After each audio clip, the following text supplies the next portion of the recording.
Trends in the news. Hi, this is Gerald Celente. It's Wednesday, August 9th, 2017, and here are some of today's trends in the news. On the market front, down over there in Asia. Nikkei down a good bit, over 1%. Remember, go to boom bust on RT, and here I am on August 8th, 2017, talking about Japan. So no surprise, and you can see where this is going, particularly with Abenomics turning more into Ponzenomics. Over there in Europe, markets are down there too as well, with CAC and DAX, boop, down over 1%. Here in the States, the Dow is down over 80, closed down a bit, NASDAQ down a bit, oil up a bit, gold up a lot. So what's going on? Well, the big news, of course, is North Korea. President Donald Trump warned North Korea on Tuesday about facing fire and fury if North Korea delivers more threats against the United States. Remember, this is a country with a GDP around the size of West Virginia. The sanctions they put on them, they're going to hurt a third of their foreign revenue, which is $1 billion, a total of $3 billion. This is a nothing little country. Again, just to put it into perspective, people like Billy Gates, worth what, about $86 billion? Zuckerberg over $50 billion, Bezos, Buffett's. Look at the numbers, these guys, 70, 60, almost $100 billion. And this is an entire country whose foreign revenue is $3 billion, and you're threatening them? And they haven't invaded anybody. They don't like the cat who's running the show, don't like what's going on over there. Stay out, mind your own business. I don't go into bad neighborhoods. Stay out of bad countries. It's the United States provocation that nobody wants to talk about in the American Presstitute media that is driving this, with the massive military drills they're doing with South Korea off the peninsula and North Korea's shores. Imagine if North Korea, China were up in Canada and Iran out in the East Coast near Newport News, and Russia down in the Gulf of Mexico. Imagine. I can tell you what'll happen. Well, they came into our 12-mile limit and we had to blow them up. Yeah, that's what you'd hear. And you know what that would be? It would just be more. That was bullshit. And that's all it ever is, because the defense stocks went up on the good news, man. Yeah, more war talk. Anyway, that's what Eisenhower warned us about, the military-industrial complex, robbing the nation of the genius of the scientists, the sweat of the labors, and the future of the children. Hey, you don't believe me? Here in New York, it's another wonderful day down in New York City. Yeah, day in Calcutta when you take the subway. Packed trains create cascade of peak delays. We're talking stuff over 100 years old. An antiquated system. But we got wars to fight and peoples to kill, I told you. Yep, it turns out the route, the Lexington Avenue line in New York City, is regularly failing to meet its train schedules, especially during rush hour, leading to dozens of trains being canceled every day, and on and on and on. The whole nation's rotting, and we got a bunch of freaks that have been running it now for decades. You call them your Republicans and Democrats. I call them the Bloods and the Crips, murderers and thieves, slimy little boys and girls. Anyway, moving on to economic news. Productivity in the second quarter rose 0.9%, more than expected. Gain of 0.7%. Mortgage applications rose by 3% last week, boosted by a drop in interest rates. When interest rates go up, boom, zam, bop, dop, the economy goes down, only pumped up with cheap dough around the world. Look at that Abenomics I was talking about. Imagine buying a 10-year government bond, paying you nothing. Who would do anything? That guy like you. I'm going to sell you a bond. Loan me the dough. In 10 years, I'll pay you back with nothing, no interest. You're giving me the money because you like me. I'm a nice guy. The government's buying these things. The whole thing is a fraud. Anyway, and again, the interest rates, when they start going up, and I mean more than another 0.25%, they have to go up a bit. You're going to see a big slowdown. Gold. Gold went up. It was at a 2-week low, just hit a 2-month high. And because of what's going on over there in North Korea. And again, gold is that safe haven asset. It's not only North Korea. Look what's going down in Venezuela. You got Brazil. You know, tough times over there in South Africa, one place after another. Not to forget the murder in the Middle East, brought to you by the beheaders in chiefs, the Saudis. The United States keeps selling hundreds of billions of dollars of weapons to slaughter other people. Oil. Oil rose because inventories went down on the crude side, but gasoline inventories went up. Again, we're in that trading range. Nothing more, nothing less. Global growth, again, the trading range is picking up. OECD says the U.S. is set for steady economic growth. UK and Russia appear to be heading for a slowdown. And overall, they're looking at global economic growth of 3.7% in the 3 months to June, up from 3.2% in the first quarter. In the United States, the leading indicator for the U.S. was unchanged at 99.7 for the third straight month. A reading below 100 indicates growth that is slower than normal. Hey, so I'm not really good at math, but I think 99 is less than 100. So growth here is basically flat. On to some other news. Here we go.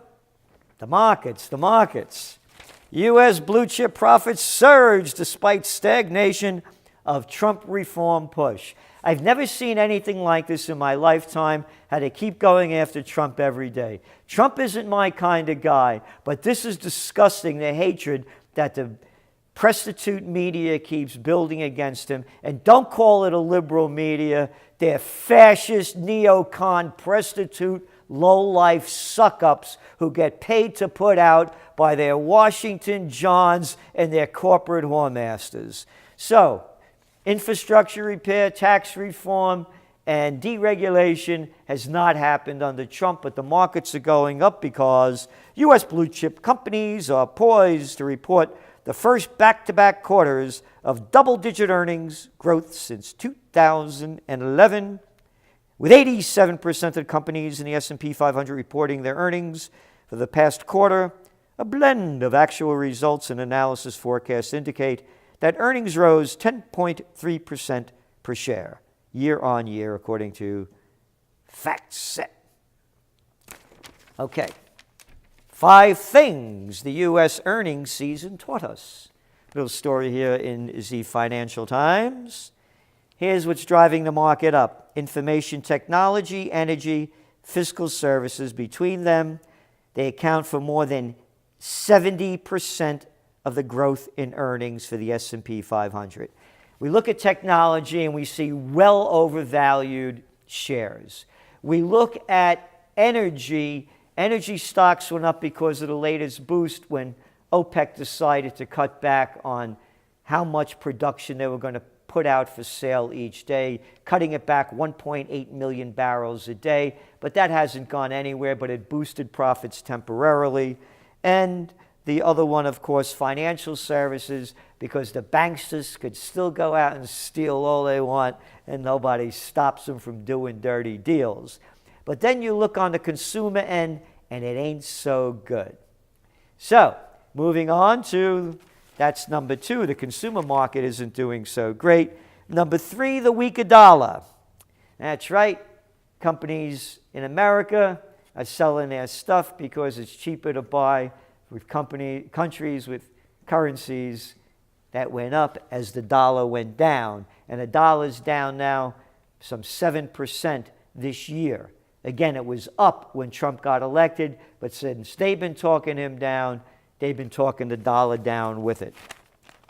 And number 4, expectations of corporate tax reform are already influencing corporate decisions, and that's true, because we're going to get some kind of corporate payback, and you're going to see it happen. So that's what's driving the earnings season. And number 5, Trump is not as popular as he used to be. Well, it really has nothing to do with anything. But when you put it together and you see the lower dollar, surprise German exports fall stirs debate over strong euro. German exports fell in June, sliding 2.8% between May and June, the biggest fall since August 2015, and sparking debate over whether the Eurozone's recovery could be hindered by the region's increasingly strong currency. So the dollar's going for about, it's $1.18 now to the euro. And you go back to the Goldman Sachs gang, they said it was going to be a parity. Just didn't happen. So not everybody gets it right, and not everybody gets it wrong. But you can see where it's going. And I want to stay on this a bit with, again, to drive home the point about earnings. There's the gap, generally accepted accounting principles. That's what they're using now. But when you look at the ROIC, return on invested capital, measuring what they invested and the return they got on it, you don't see a 10% return.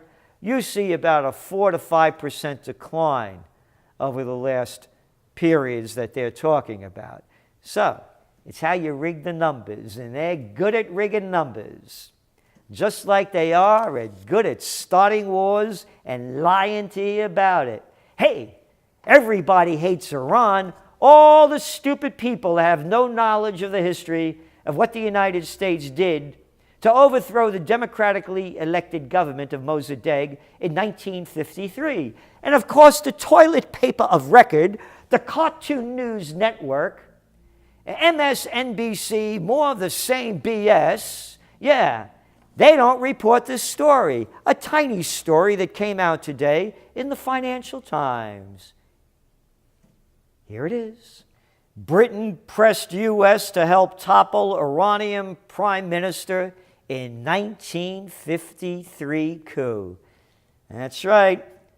Britain reportedly asked the U.S. in 1952 to join in a coup aimed at toppling Iranian Prime Minister Mohammad Mossadegh, according to newly declassified State Department documents. The top secret State Department memoranda, including one entitled, quote, British proposal to organize a coup d'etat in Iran, also offered fresh insights into London's assessment of Iranian politics and the threat, you ready for this, to UK interests that led to the August 1953 coup. Oh, a threat to UK interests. Let's see what they were. In 1952, Winston Churchill's government was desperate to regain control of the Iranian oil industry, which Mr. Mossadegh had nationalized the year before, quote, by virtually any available means, including military action. Isn't that nice? Get the oil back by any means. Oh, the British are so proper with their pinkies in the air and sipping tea, and how everybody loves that piece of crap Churchill, a goddamn murderer, launching a coup against a democratically elected government, a university professor, and people still hate the Iranians. After the United States, the MI6 and the CIA, the UK, and the Americans overthrew this government, slaughtered thousands of innocent people when they brought the Shah in, The Shah, yeah, the head of the peacock throne, the emperor in this life and for eternity, and all the bullshit that they kept spewing out. And little Jimmy Carter, oh, you little liberals over there, you remember when he went over there on New Year's Eve as the Iranian Revolution was going there? Him and Rosalind to suck up to the Shah? Oh, you forgot that, huh? Read my book, Trend Tracking. I open it up with Carter coming back from Iran after spending New Year's Eve with the Shah and telling the American people that the Shah is the island of stability in the Middle East. Another low-life sellout. Oh, you love those mujahideen, don't you? Oh, no, we call them the Taliban today. Yeah, Jimmy Carter gave you those too. But Americans and most of the world are ignorant to history.